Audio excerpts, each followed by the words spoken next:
Hei, olen Sini Pesonen, teatteriohjaaja ja olen täällä ohjaamassa nyt toista kertaa. Viimeksi olen ohjannut tänne Katoavan maan Satu Rasilan tekstin. On ihan mahtavaa olla jälleen täällä Vaasassa tekemässä tätä upeaa brittinäytelmää Cock, joka on siis Mike Bartlettin kirjoittama draama. Siinä on myös komediallisia sävyjä. Vuonna 2009. Se on erittäin kiinnostava tutkielma seksuaali-identiteetistä, ihmissuhteista ja erilaisista dynamiikoista niissä ja sitten muutoksesta ja valinnanvaikeudesta muun muassa. Eli tässä on päähenkilönä tällainen kuin John, noin 30-vuotias, vähän plus ehkä homosuhteessa elävä ihminen, joka harrastaa seksiä naisen kanssa ensimmäistä kertaa ja se herättää hänessä erilaisia tunteita ja aiheuttaa tällaisen kriisin, joka tietysti heijastuu sitten muihinkin ihmisiin ja kaikkien näiden elämään. Tämä on se lähtökohta.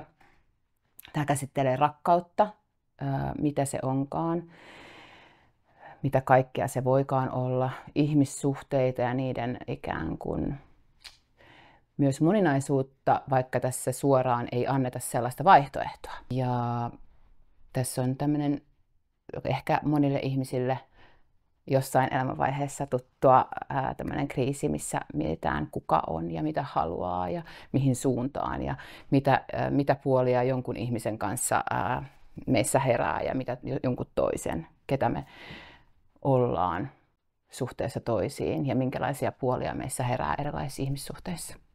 Eli tämä on saanut Suomen kantaesityksensä Teatteri Jurkassa vuonna 2024, eli viime keväänä, ja tämän näytelmän on suomentanut Karri Miettinen, eli Paleface. Ja tässä näytelmässä ehkä sellaista niin kuin kiinnostavaa onkin se, että miten ikään kuin nämä ihmissuhteiden tai ne vuorovaikutussuhteet ja ne jännitteet niissä pääsee esiin.